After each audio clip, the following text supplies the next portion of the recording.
Hi, my name is Nguyen Van Qui. I'm the director of BARATARIA and I'm very glad to be part of the 10th Mumbai Short International Film Festival. Well, I was living in Spain for 2 years when the housing bubble bursted in 2008. At that time, there were lots of people who worked in the country in the sector of construction, so it had a huge and brutal impact. Quickly, we could see this absurd reality where people were evicted from their homes while thousands of new and empty buildings were awaiting their occupants who would never come. At first, I wanted to see by myself these ghost towns, and when I read about the story of El Posero, the constructor of El Quinion, I decided to visit. I have a fascination with ruins, and I found here something similar and peculiar at the same time, because it was like ruins upside down in a way, like unfinished constructions that contains the memory of a cancelled future and no past history. So all that's left is an outstanding present, a symbol of capitalism, madness and decadence. The challenge for me was to dig behind the wall to meet the life hidden there. From the start, when I met the inhabitants, I told them that I wanted to make a film here, which aroused a lot of suspicions because it was a city very stigmatized by the media as a symbol of the crisis. So despite this, I had a few encounters where confidence built up quickly. Arturo, for example, told me from day one, if you need an actor, I'm here. And I remembered that because I was actually looking for actors. I mean, people who were not afraid to embody themselves. Through the inhabitants, I didn't want to tell stories or make portraits, but rather to seek out or create with them the seeds of the story, sketching out potential stories. The film is a French production, but it's shooted in Spain.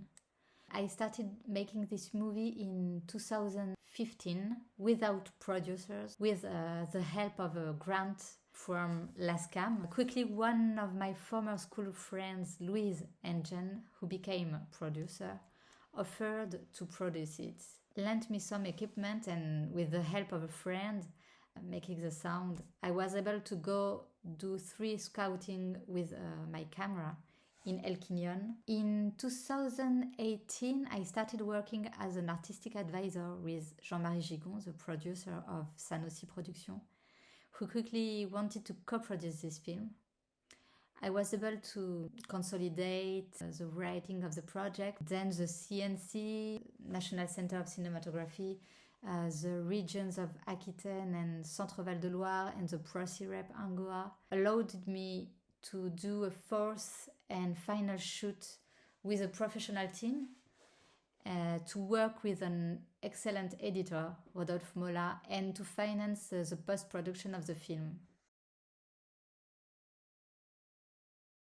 I wanted to portray a place in which almost nothing is happening and everything is in the almost. So it was about paying attention to micro events and freeing myself with traditional dramatical effects, making a film that you just wander in. It's a real challenge to talk about boredom without being boring, to convey an atmosphere rather than to tell. My goal was to offer encounters, like one would go door to door, going in and out like a draft.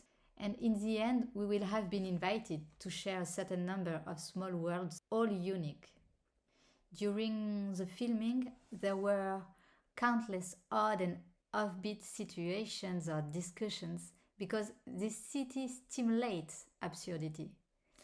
And when editing, we had to find a way of showing this whimsical side so as not to be in folklore and to remain like a a tightrope walker on this fine line which separates normality from madness, reality from fiction.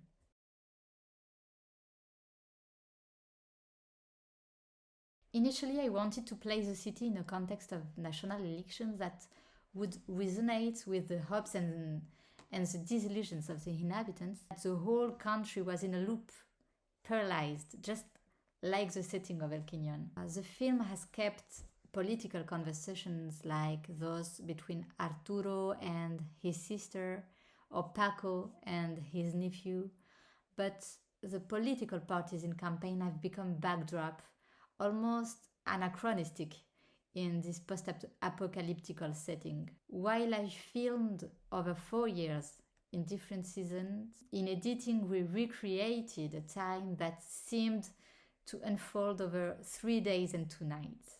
What has not changed was the desire to film the silence and the life at the same time in this country, which is very dear to me.